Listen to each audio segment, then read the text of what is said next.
Ganito ako guys magluto ng atay guys. Nilalapuhan ko muna. Ayan. Nilalapuhan ko muna yan guys. Hindi ako basta-basta yung diretso sa pagluto. Kasi ba yung amoy ba guys? Ayaw ko ng amoy. So,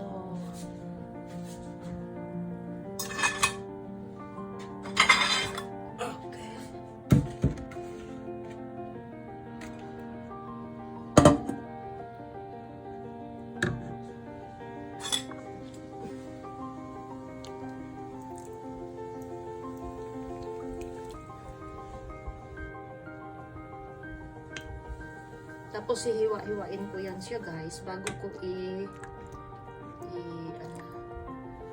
lutuin ng diretso.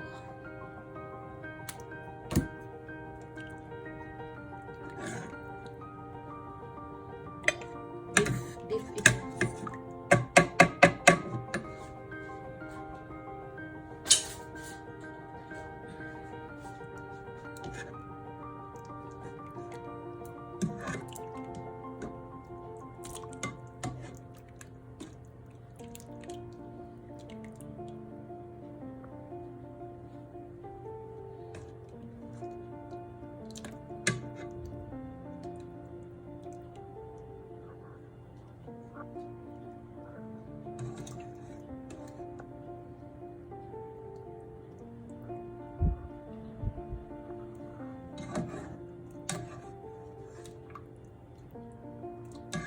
Tapos habang nilalaga ko siya guys, kailangan yung tubig, mayroon na ring asin at saka nilagyan ko lang ng asin at saka oyster sauce. Ayun. Siguradong may flavor na to, pero kailangan ko pa rin lutuin. So ito itatapon ko ito sa labas guys. Ayaw ko itapon dito para dili mga amoy ba. So ayan guys.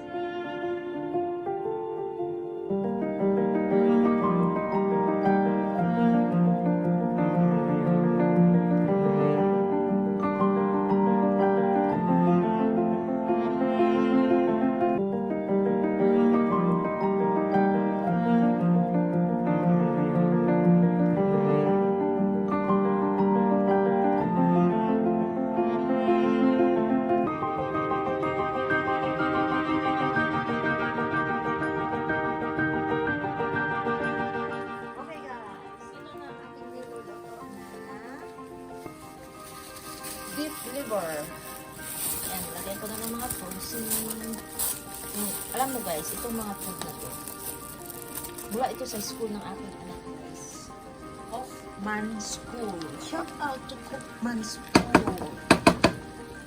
Very nice school. Alam nyo guys, every Thursday, bawat parents, bawat student, binibigyan nila ng one carton o full of food guys. One big box. And then, aside from that, dahil naka-online schooling nga sila, every student ay provided nila ang computer guys. Provided nila yung computer na bawat isang estudyante. Kahit na may computer na yung estudyante sa bahay nila. So, ang anak ko, mayroon siyang computer from school. Pero pag pag end of the year, ibabalik nila yan. Siyempre, i-control nila yung mga important things sa school nila. Kaya, so far naman guys, mabait ang kanyang school guys. Sa madaling sabi, never nangyayari ang ganyan sa Pilipinas guys. Okay? Karamihan nangyayari sa atin, lalo na noon, puro contribution, puro contribution. Malit ka lang, contribution. Wala kang sapatos, contribution. Wala na nga sapatos. Paso, mag-contribute pa. Wala na nga ipambili ng sapatos, tapos mag-contribute pa. Diba? Buti naman ngayon at naayos naman yung utak ng mga public schools na yan. Kakainis. Naranasan ko kaya guys na wala akong sapatos. Wala na talagang pera pambili ng sapatos. Tapos, wala kang pambili ng sapatos, pa-contributon ka pa kay nagchinilas ka lang. Kaloka.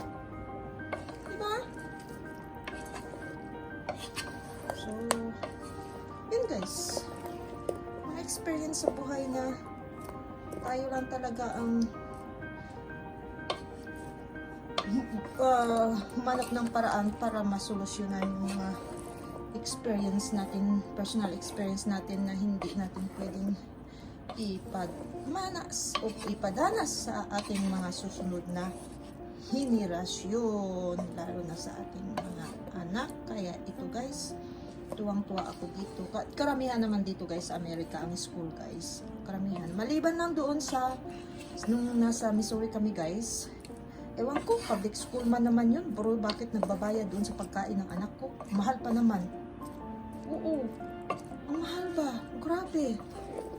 Kaya natuwa naman kami. Nalipat kami dito sa Kansas.